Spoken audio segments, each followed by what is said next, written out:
बाळांनो, काल आपण चेंज वाईज हा टॉपिक सुरू केलेला आहे. ऍक्टिव्ह वाईज म्हणजे काय, पॅसिव्ह वाईज म्हणजे काय, त्याची वाक्य कशी असतात हे आपण पाहिलेले आहोत. त्याचबरोबर काळानुसार पहिली पद्धत, काळानुसार ऍक्टिव्हचं पॅसिव्ह मध्ये रूपांतर कसं करायचं हे आपण पाहत आहोत. त्या काळामध्ये प्रेझेंट टेन्सचे 3 काळ आणि पास्ट टेन्सचे 3 काळ झालेले आहेत. Simple present tense, present continuous tense, present perfect tense. त्याचबरोबर simple past tense, past continuous tense आणि पास्ट परफेक्ट टेन्स हे 6 काळ संपलेले आहेत. आता एकच काळ भविष्य काळ, आणि त्या भविष्य काळामध्ये सुद्धा 2 प्रकारच्या काळांचे व्हाईस बदलता येतात. हे आज आपण पाहायचं. यापूर्वी सगळे नियम मी तुम्हाला दिलेले आहेत, ते नियम परत वाचा आणि हे एक्झाम्पल्स सोडून दिलेले समजावून घ्या. आता बघा, भविष्य काळ, तेच वाक्य भविष्य काळामध्ये मी घेतोय.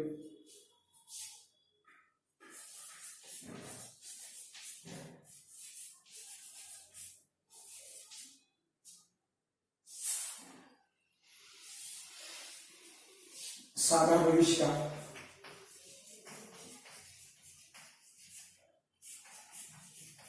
he will play the chess.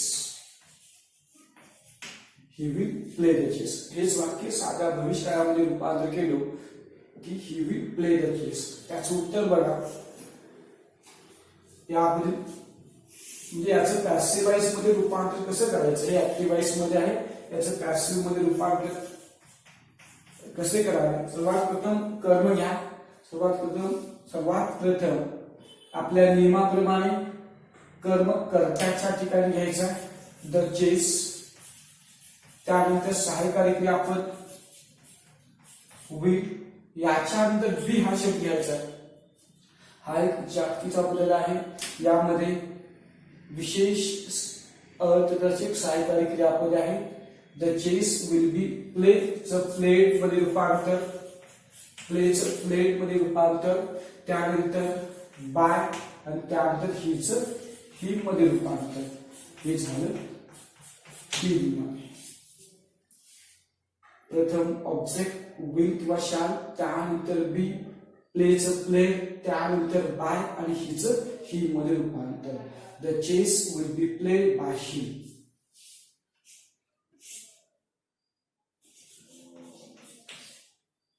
पूर्ण भविष्यकाळ. हेच वाक्य पूर्ण भविष्यकाळामध्ये रूपांतर होते. He will have played the chess. He will have played the chess.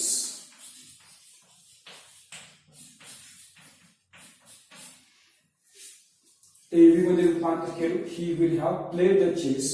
आता याचं हेच वाक्य बाळांनी पूर्ण भविष्यकाळामध्ये रूपांतर केलं होतं. याचं पॅसिव्ह वॉइस मध्ये रूपांतर करताना सुरुवातीला ऑब्जेक्ट घ्यावे, द चेस. त्यानंतर विल हॅव, हे आहे तसं, हे पूर्ण काळ आहे त्यामुळे त्यानंतर बिन हा शब्द घ्या. पूर्ण काळ आहे त्यामुळे सहाय्यकारी क्रियापदानंतर बिन हा शब्द घ्या. क्रियापदाचे 3रे रूप आहे तसं प्लेड, क्रियापदाचे 3रे रूप प्लेड आहे तसं. त्यानंतर बाय आणि ही मध्ये रूपांतर. ही मध्ये रूपांतर. बघा फरक. ऑब्जेक्ट सहाय्यकारी क्रियापद, त्याच्यानंतर बी, कारण पूर्ण काळ आहे. क्रियापदाचे 3रे रूप अगोदर दिलेलं असतं तेच, त्यानंतर बाय आणि मग कर्ता हा सर्वनाम आहे म्हणून त्याची द्वितीय विभक्ती. अशा प्रकारे बाळांनो भविष्यकाळातील साधा भविष्यकाळ आणि पूर्ण भविष्यकाळ इत्यादींचे पॅसिव्ह वॉइस मध्ये आपण रूपांतर करू शकतो. म्हणजेच बाळांनो एकूण 12 पैकी 8 प्रकारच्या काळांचे वॉइस बदलता येतात. त्यापैकी पूर्ण अपूर्ण वर्तमान काळ, पूर्ण अपूर्ण भूतकाळ, अपूर्ण भविष्यकाळ, पूर्ण अपूर्ण भविष्यकाळ इत्यादींचे वॉइस बदलता येत नाही. हे 2 वाक्य लिहून घ्या. त्यानंतर आपण सेकंड मेथड चालू करायचा आहे. पटपट लिहून घ्या. दोन एक्झाम्पल्स.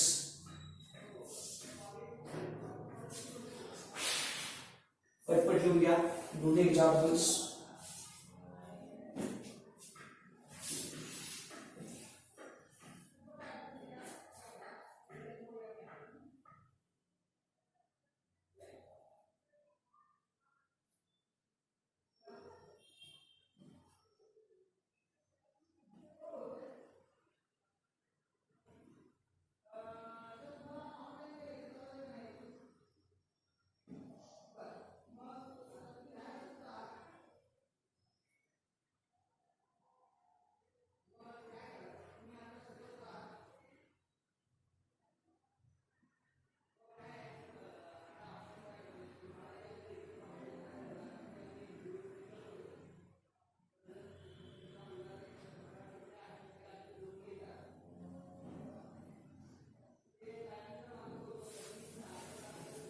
या ठिकाणी बाळांनो पहिली पद्धत संपलेली आहे. अशा 5 पद्धती आहेत. यानुसार चेंज वाईज तुम्हाला चांगल्या पद्धतीने समजेल. सगळ्या पद्धती सगळ्या प्रकारच्या वाक्यरचना समजतील. त्यामुळे अशा मेथड वाईज मी शिकवते. पहिली पद्धत या ठिकाणी संपलेली आहे. आता सेकंड मेथड.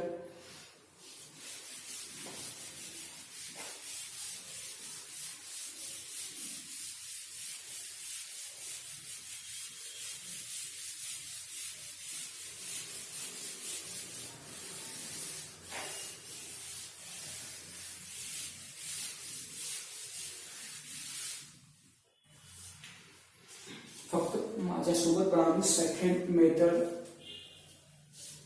चे नाव लिहून घ्या.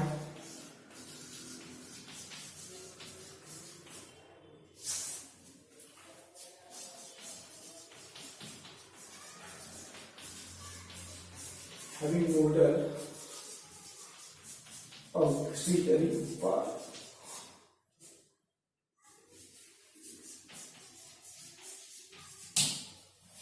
विशेष अर्थदर्शक सहाय्यकारी क्रियापदे असणारे.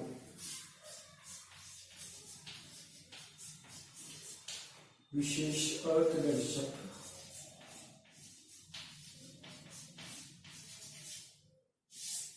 सहाय्यकारी क्रियापदे असणारे.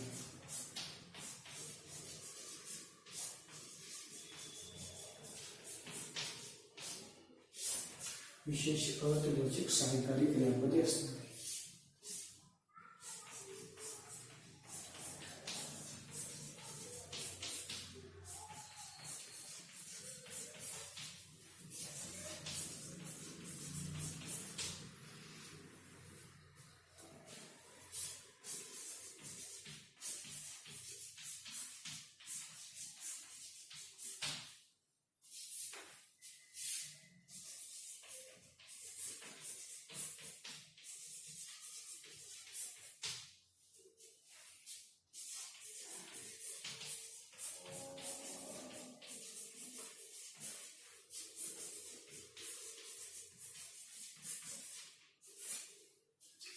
बाळ की काही ऍक्टिव्हाइस मध्ये काही कर्तरी प्रयोगामध्ये अशा प्रकारचे विशेष अर्थदर्शक सहाय्यकारी क्रियापदे असतात की त्यांचं पॅसिव्ह मध्ये रूपांतर करताना एकच बदल जास्तीचा करायचा आहे. बघा, प्रथम विशेष अर्थदर्शक सहाय्यकारी क्रियापदे कोणकोणते आहेत?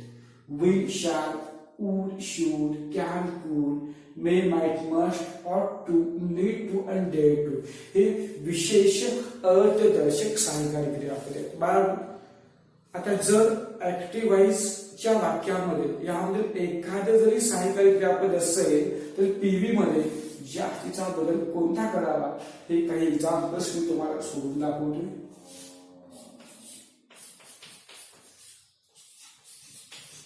We should respect our elders.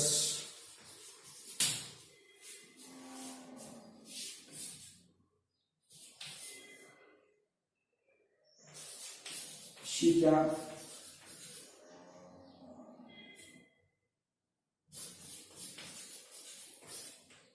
plant a tree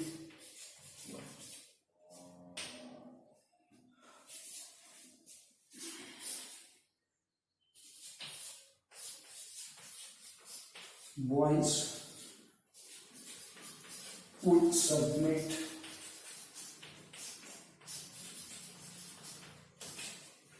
their projects in time. We should respect our elders. She can plant a tree. Boys to submit their projects in time. बाळांनो, या तिन्ही वाक्यामध्ये पाहिला तर should, can, would हे model auxiliaries आहेत. आता यांचे पॅसिव्ह व्हॉइस मध्ये रूपांतर करताना की एकच नवीन बदल कोणता करायचा आहे बघा. our elders ऑब्जेक्ट आहे. इतर सगळे नियम सेमच आहेत. ते नियम इथे वापरायचे. पहिला ऑब्जेक्ट घ्या our elders. त्यानंतर हा मोड.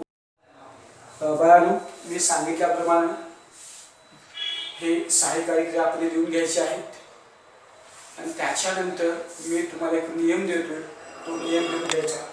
सर्वात प्रथम लाल पेनने ही सहाय्यकारी क्रियापदे लिहून घ्या पटपट.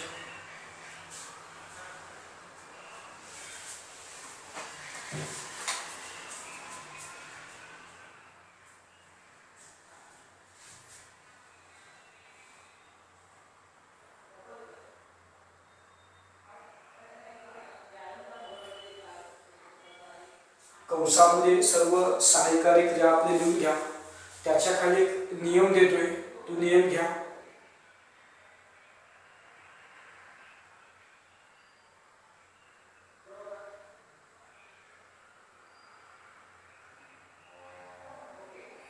नियम बघा, हे लिहून घेतला असाल तर फक्त एक स्टार मार्क करून एक नियम लिहून घ्या निळ्या पेनने.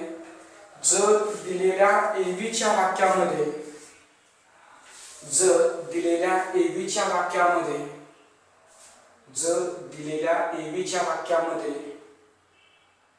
वरीलपैकी सहाय्यकारी क्रियापद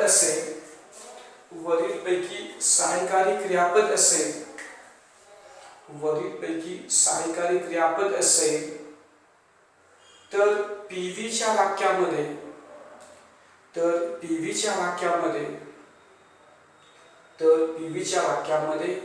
अशा सहाय्यकारी क्रियापदानंतर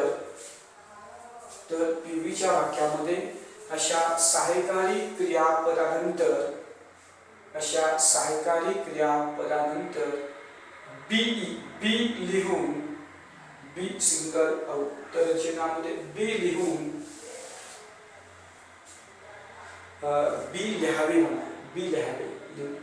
बी लिहावे पूर्णविराम. इतर बदल सुरुवातीच्या नियमाप्रमाणेच.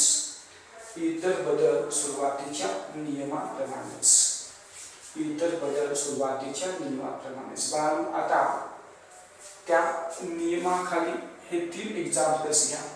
1 2 3 जे मी एक नियम दिले त्या नियमाखाली हे 3 एक्झाम्पल्स घ्या. मग आपण पुढील पद्धत सुरू करायची आहे.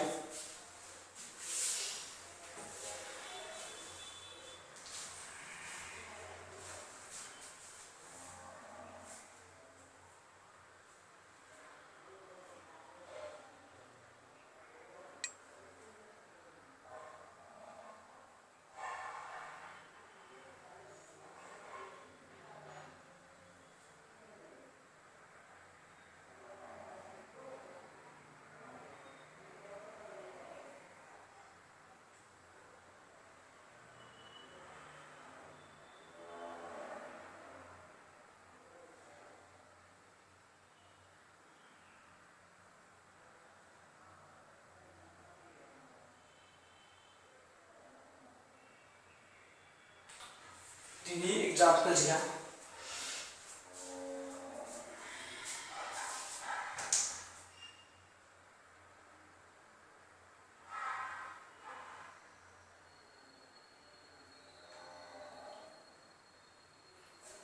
याच्यानंतर मी तिसरी पद्धत चालू करतोय.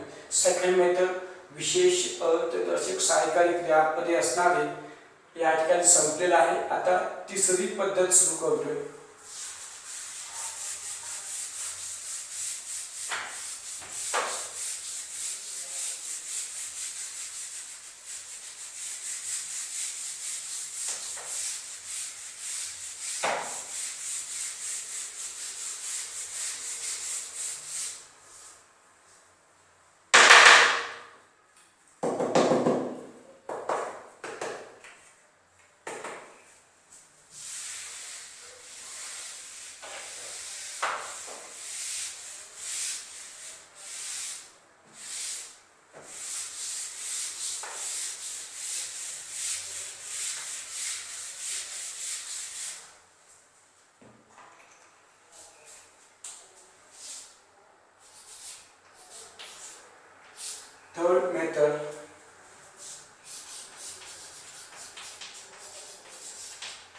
having two objects.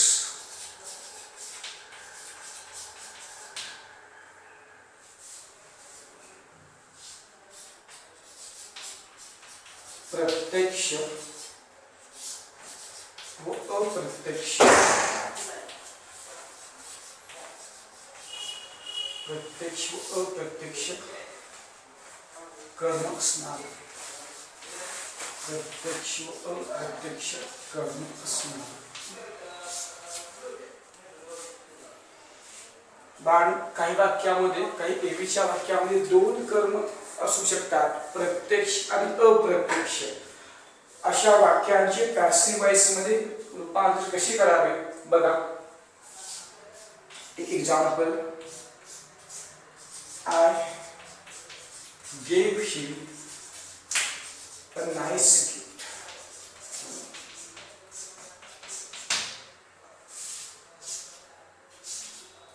दोन नंबर वाक्य, we can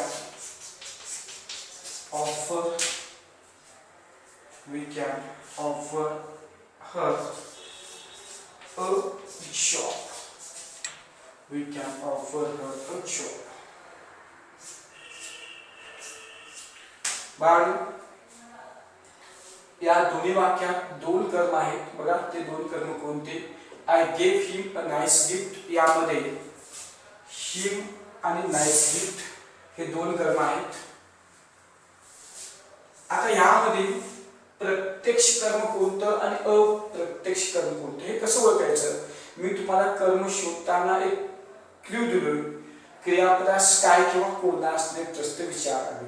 तोच क्ल्यू या ठिकाणी, तीच युक्ती या ठिकाणी उपयोगी पडते प्रत्यक्ष आणि अप्रत्यक्ष कर्म शोधण्यासाठी. जर क्रियापदास कायने प्रश्न विचारला तर मिळालेले उत्तर प्रत्यक्ष कर्म असते. जर क्रियापदास कोणासने प्रश्न विचारला असता तर मिळालेले उत्तर हे अप्रत्यक्ष कर्म असतं, इनडायरेक्ट ऑब्जेक्ट असतं. बघा, मग मी काय रे प्रश्न विचारतो? गेव दिला, काय दिला? What did you give? काय दिला? अ नाइस गिफ्ट हे उत्तर मिळतं, त्यामुळे डायरेक्ट ऑब्जेक्ट. काय रे प्रश्न विचारल्यानंतर नाइस गिफ्ट हे उत्तर मिळतं, म्हणून आणायचं प्रत्यक्ष कर्म. कोणाला देतो? गेव कोणास देतो, आपल्याला उत्तर ही मिळतं. कोणास देतो, आपल्याला उत्तर हे मिळतं, याला म्हणायचं इनडायरेक्ट ऑब्जेक्ट. याला म्हणायचं अप्रत्यक्ष कर्म. प्रत्यक्ष कर्म आणि अप्रत्यक्ष कर्म. कायने प्रश्न विचारला, मिळालेले उत्तर प्रत्यक्ष कर्म. कोणासने प्रश्न विचारला, मिळालेले उत्तर अप्रत्यक्ष कर्म. आता बाळांनो, या वाक्याचे दोन प्रकारे पॅसिव्ह मध्ये रूपांतर करता येते. दोन प्रकारे, एकदा प्रत्यक्ष कर्म घेऊन आणि एकदा अप्रत्यक्ष कर्म घेऊन. बघा, प्रथम प्रत्यक्ष कर्म घेतोय, डायरेक्ट ऑब्जेक्ट अ नाइस गिफ्ट, अ नाइस गिफ्ट. ओके. त्यानंतर वाक्याच्या काळानुसार आणि कर्त्याच्या वचनानुसार योग्य सहाय्यकारी क्रियापद वॉच. वाक्य भूतकाळी करता एकवचनी. त्यानंतर क्रियापदाचे तिसरे रूप गिवन. क्रियापदाचे तिसरे रूप गिवन. त्यानंतर आपल्याला अप्रत्यक्ष कर्म घ्यायचं आहे. त्यानंतर आपल्याला अप्रत्यक्ष कर्म घ्यायचं आहे. मात्र त्यापूर्वी टू हे प्रिपोजिशन घ्या, टू ही. त्यापूर्वी टू हे प्रिपोजिशन घ्यायचं आहे, टू ही. त्यानंतर बाय आणि आयचं मी मध्ये रूपांतर. आयचं मी. अशा प्रकारे आपण पॅसिव्ह मध्ये रूपांतर करू शकतो. A nice gift was given to him by me. आता बाळांनो, अप्रत्यक्ष कर्म घ्यायचं आहे. अप्रत्यक्ष कर्म हे द्वितीय विभक्तीमध्ये आहे, कारण ते कर्माच्या ठिकाणी. आता याला कर्त्याच्या ठिकाणी घ्यायचं आहे, कर्त्याच्या ठिकाणी लिहायचं आहे. त्यामुळे की प्रथमा विभक्तीमध्ये रूपांतर करायचं. प्रथम विभक्तीमध्ये हिमचं काय होणार? ही. हिमचं ही. तर कर्त्याच्या ठिकाणी आपण घेऊन आलो हिमचं ही. त्यानंतर योग्य सहाय्यकारी क्रियापद he was given. He was given. क्रियापदाचे तिसरे रूप काय? गिवन. अ नाइस गिफ्ट. डायरेक्ट ऑब्जेक्ट आहे तसं घ्या. a nice gift. He was given a nice gift by आईचं मीमध्ये रूपांतर. आईचं मीमध्ये रूपांतर. बघा, he was given a nice gift by me. अशा प्रकारे बाळांनो एकदा प्रत्यक्ष कर्म घेऊन आणि एकदा अप्रत्यक्ष कर्म घेऊन आपण ऍक्टिव्हचे पॅसिव्ह मध्ये रूपांतर करू शकतो. फक्त दोन कर्म कसे ओळखावे हे तुम्हाला माहित पाहिजे आणि फक्त प्रत्यक्ष कर्म जेव्हा घेतो तेव्हा अप्रत्यक्ष कर्मापूर्वी टू घ्यायचं. बाकीचे नेम आहे तसेच. आता बघा, अजून एक वाक्य तुम्हाला देतोय. We can offer her a job. आम्ही त्याला एक काम देऊ शकतो. काय देऊ शकतो? काम. बघा, हे दोन कर्म आहेत. त्यातलं प्रत्यक्ष आणि अप्रत्यक्ष कर्म कसं ओळखायचं? ऑफरला काय ने प्रश्न विचारलं तर जॉब मिळतं डायरेक्ट आउटसाइड. काय देऊ शकतो? What can you offer? आपल्याला हे उत्तर मिळतं हे डायरेक्ट ऑब्जेक्ट प्रत्यक्ष कर्म. कोणास देऊ शकतो? कोणास देऊ शकतो तिला हे इनडायरेक्ट ऑब्जेक्ट आहे. हे इनडायरेक्ट ऑब्जेक्ट. कोणास देऊ शकतो तिला हे अप्रत्यक्ष कर्म आहे. अशा प्रकारे प्रत्यक्ष आणि अप्रत्यक्ष असे दोन कर्म आपल्याला मिळतात. आता त्याचे पॅसिव्ह मध्ये रूपांतर करताना एकदा प्रत्यक्ष कर्म एका वाक्यात घ्या, एकदा अप्रत्यक्ष एका वाक्यात घ्या. बघा, पहिला प्रत्यक्ष कर्म जॉब, त्यानंतर सहाय्यकारी क्रियापद क्या आहे तसं मोडल ऑक्सिलरी वर्ब आहे त्यामुळे be. Offers offered, offers offered.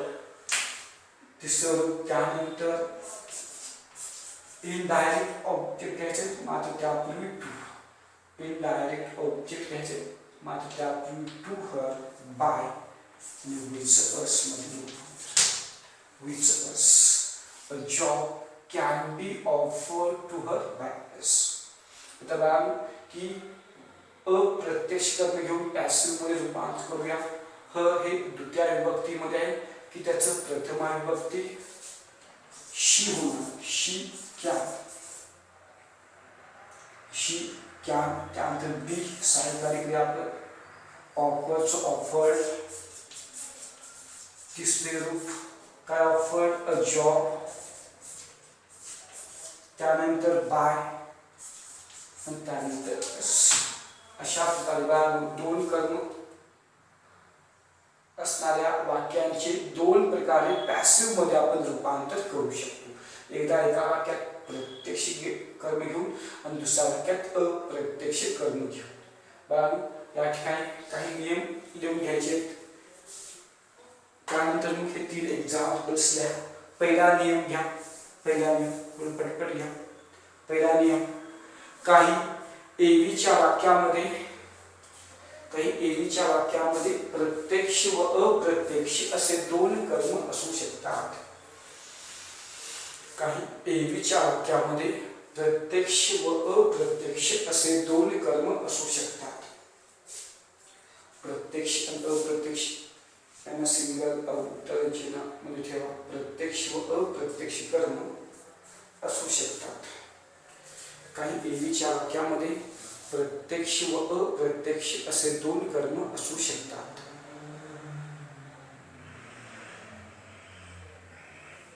पूर्णविराम.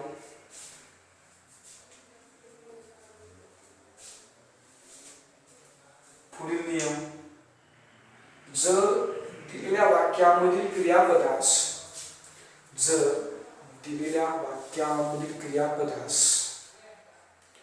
काय ने प्रश्न विचारला. काय सिंगल उत्तर चिन्हामध्ये काय ने प्रश्न विचारला. काय ने प्रश्न विचारला तर मिळालेले उत्तर हे प्रत्यक्ष कर्म असते. तर मिळालेले उत्तर हे प्रत्यक्ष कर्म सिंगल उत्तर चिन्ह प्रत्यक्ष कर्म असते. व कोणास ने प्रश्न विचारला असता. व कोणास सिंगल उत्तर चिन्हामध्ये व कोणास ने प्रश्न विचारला असता. कोणास ने प्रश्न विचारला असता मिळालेले उत्तर हे अप्रत्यक्ष कर्म असते. मिळालेले उत्तर हे अप्रत्यक्ष कर्म असते. मिळालेले उत्तर हे अप्रत्यक्ष कर्म असते. पूर्णविराम. पुढील नियम घ्या बाळांनो.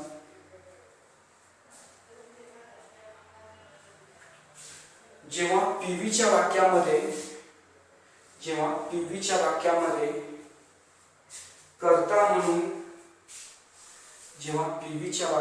कर्ता म्हणून प्रत्यक्ष कर्म घेतो, जेव्हा कर्ता म्हणून पीव्हीच्या वाक्यामध्ये प्रत्यक्ष कर्म घेतो, तेव्हा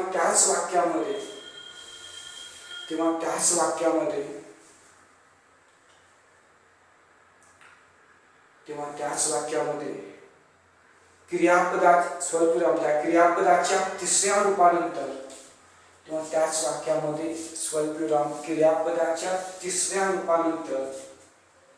क्रियापदाच्या तिसऱ्या रूपानंतर टू लिहून, टू सिंगल उत्तरांची नावे टू लिहून अप्रत्यक्ष कर्म लिहावे.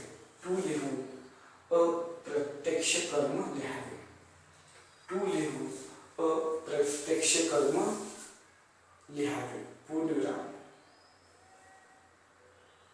इतर बदल सुरुवातीच्या नियमाप्रमाणेच. बाळांनो, आता या नियमांच्या खाली हे दोन एक्झाम्पल्स घ्या.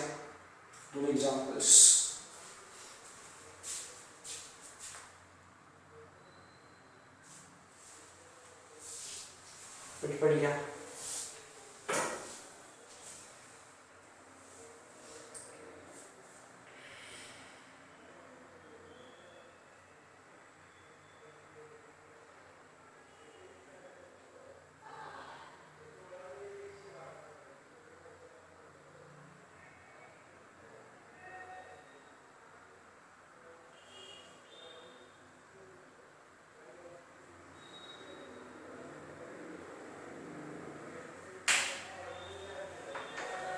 तुम्ही सर थांबवताय ना?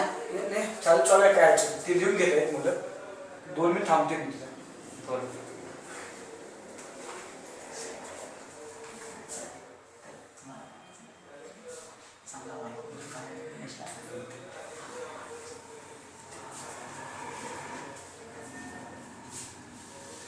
ठीक आहे बाळांनो, बघा हे 2 एक्झाम्पल झाले असतील तर चौथी पद्धत पाहूया. चौथी पद्धत, आज्ञार्थी वाक्यांचे पॅसिव्ह वॉइस मध्ये रूपांतर कसे करावे.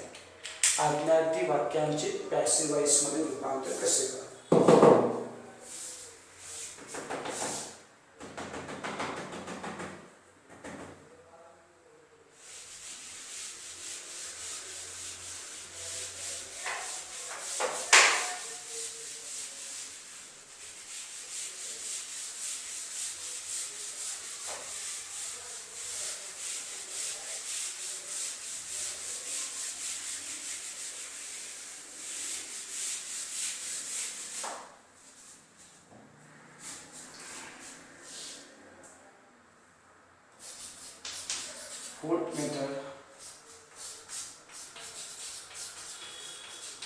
imperative sentence. आज्ञार्थी वाक्य.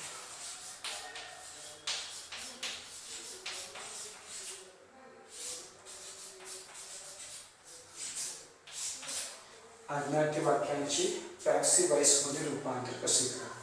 बाळांनो, याच्यासाठी एक सूत्र आहे. प्रत्येक सूत्र लिहितो.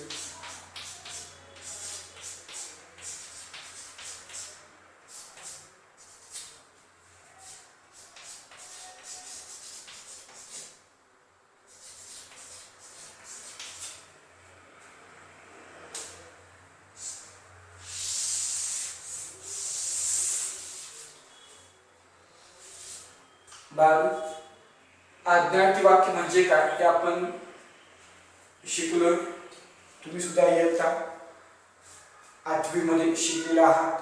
ज्या वाक्याची सुरुवात मुख्य क्रियापदाने होते, ज्या वाक्यामधून आज्ञा, उपदेश, विनंती, सल्ला, सूचना, ताकीद इत्यादी गोष्टी व्यक्त होतात अशा वाक्यांना आज्ञार्थी वाक्य म्हणतो. बाळांनो, अशा आज्ञार्थी वाक्यांचे पॅसिव्ह मध्ये रूपांतर करण्यासाठी या सूत्राचे आपण उपयोग करायचा आहे. या सूत्रामध्ये तुम्ही आज्ञार्थी वाक्य ठेवला तर त्याचं पॅसिव्ह मध्ये होतं. सुरुवातीला लेट, त्यानंतर कर्म, त्यानंतर बी, त्यानंतर क्रियापदाचे तिसरे रूप आणि मग इतर काही शब्द. बघा पहिलं वाक्य,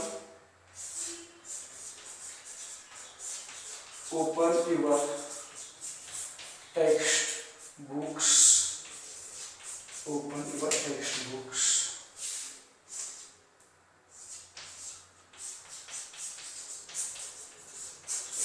Make your actions better and better. Make your actions better and better.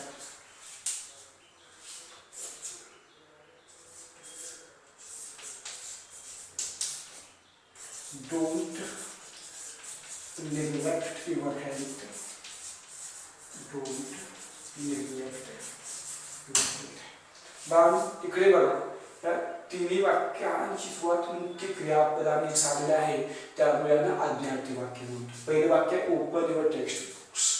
या वाक्याचं पॅसिव्ह मध्ये रूपांतर करताना बघा या सूत्राचा वापर कसा करायचा. ओपन हे वर्ब आहे, युअर टेक्स्ट बुक्स हे ऑब्जेक्ट आहे. सुरुवातीला लेट घ्यावे, त्यानंतर ऑब्जेक्ट घ्यावं युअर टेक्स्ट बुक्स, त्यानंतर बी हा शब्द घ्यायचा आहे. बी तर क्रियापदाचे तिसरे रूप ओपनचं ओपनर. पुन्हा ऑदर वर्ड्स इतर शब्द काही नाही आहे त्यामध्ये घ्यायचं नाही. सुरुवातीला लेट, त्यानंतर ऑब्जेक्ट युअर बुक्स, त्यानंतर बी आणि ओपनचं opener. Let your text books be opener. आता बघा, make your actions better and better. Make हे वर्ब आहे, युअर ॲक्शन्स हे ऑब्जेक्ट आहे, बेटर अँड बेटर हे ॲडवर्ब आहे. सुरुवातीला लेट घ्यावे, त्यानंतर ऑब्जेक्ट युअर ॲक्शन्स, त्यानंतर बी घ्यायचा आहे. Makes V3 made, makes V3 made आणि ॲडवर्ब बेटर अँड बेटर आहे तसंच. बेटर अँड बेटर आहे तसंच. Late your actions be made better and better. आता डोंट निग्लेक्ट युअर हेल्थ. बाळांनो, या वाक्याचे आज्ञार्थी वाक्यात या वाक्याचे पॅसिव्ह मध्ये रूपांतर करायचं आहे. पहिले दोन वाक्य होकारार्थी आज्ञार्थी होते, आता हे वाक्य नकारार्थी आज्ञार्थी. डोंट निग्लेक्ट युअर हेल्थ, तुमच्या आरोग्याकडे दुर्लक्ष करू नका. नकारार्थी आज्ञार्थी. बाळांनो, नकारार्थी आज्ञार्थीचे पॅसिव्ह मध्ये रूपांतर करताना फक्त एकच जास्तीचा बदल करायचा आहे. बी या शब्दापूर्वी नॉट घ्यायचा. डोंट ऐवजी बी पूर्वी नॉट घ्यायचा, बाकीचे आहे तसंच. निग्लेक्ट हे वर्ब आहे, युअर हेल्थ हे ऑब्जेक्ट. सुरुवातीला लेट घ्यावे, लेट युअर हेल्थ हे ऑब्जेक्ट, त्यानंतर नॉट घ्या आणि त्यानंतर be, not be, neglects neglected, neglects neglected. Let your health not be neglected. अशा प्रकारे पॅसिव्ह मध्ये त्याचं रूपांतर होतं. बघा बाळांनो, आज्ञार्थी वाक्य असेल तर फक्त आज्ञार्थी वाक्य या सूत्रामध्ये ठेवला तर त्याचं पॅसिव्ह मध्ये रूपांतर होतं.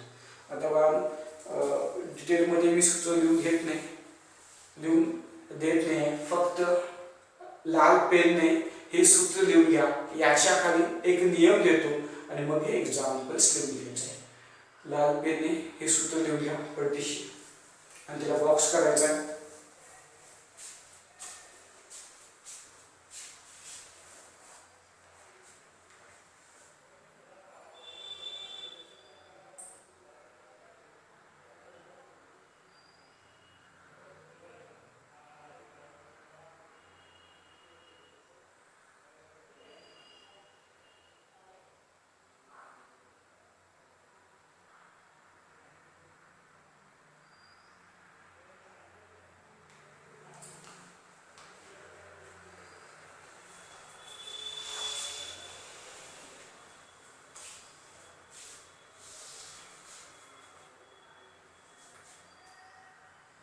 बाळांनो, याच्या खाली एकच नियम घ्या, स्टार मार्क करून निळ्या पेनने.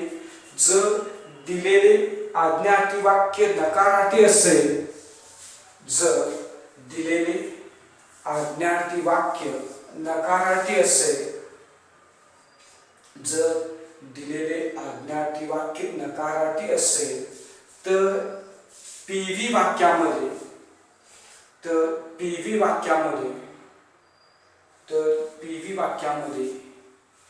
बी पूर्वी, बी सिंगल बी पूर्वी नॉट लिहून नॉट लिहावे असं म्हणा. बी पूर्वी नॉट लिहावे. बी पूर्वी नॉट सिंगल तर चिन्ह बी पूर्वी नॉट लिहावे पूर्णविराम. इतर बदल वरील सूत्राप्रमाणेच. इतर बदल वरील सूत्राप्रमाणेच.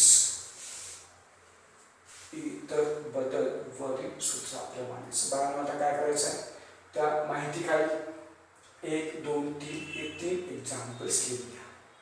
त्या नियमाखाली 1 2 3 हे 3 एक्झाम्पल्स लिहून घ्या. पटपट लिहून घ्या.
तिन्ही एक्झाम्पल्स घ्या.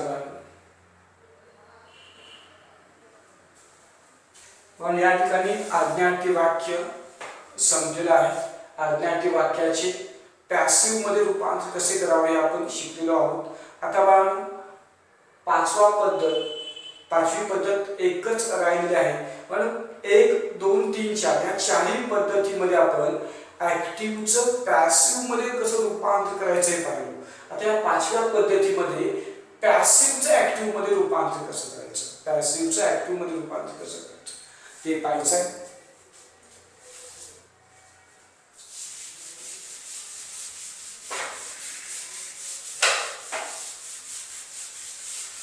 वेळ संपत आलेला आहे.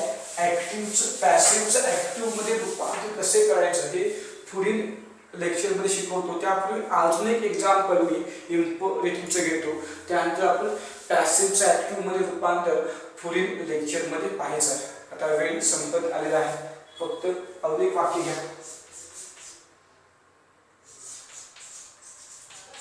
Don't eat oily and spicy food. Don't eat oily and spicy food. और या ठिकाणी oily and spicy food हे ऑब्जेक्ट आहे. ते सुरुवातीला घ्या. सुरुवातीला लेट घ्यायचं. त्यानंतर कर्म. Let oily and spicy food. Let oily and spicy food. बीच्या पूर्वी नॉट घ्यायचं. बीच्या पूर्वी नॉट. त्यानंतर not be its eaten. Not be its eaten. Let oily and spicy food not be eaten. अशा प्रकारे नकारार्थी अज्ञार्थीचं पॅसिव्ह मध्ये रूपांतर होतं. हे एक वाक्य लिहून घ्या. पुढील तासाला आपण बाळांनो पॅसिव्हचं ऍक्टिव्ह मध्ये रूपांतर कसे करावे हे पाहायचं.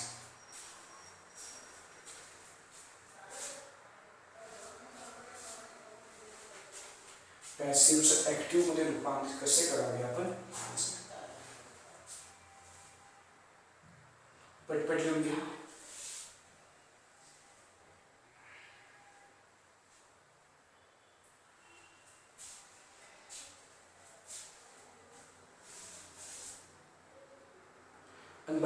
चारही पद्धती व्यवस्थित वाचा.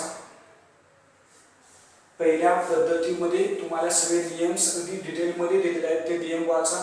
त्यानंतर पहिली पद्धत, दुसरी पद्धत, तिसरी पद्धत आणि चौथी पद्धत हे सगळे नियम सगळे मेथड्स वाचून घ्या. त्यामधले एक्झाम्पल्स बघा. पाचवी पद्धत जी आहे ती पॅसिव्हचा ऍक्टिव्ह आपण पुढील लेक्चरमध्ये पाहूया. ठीक आहे.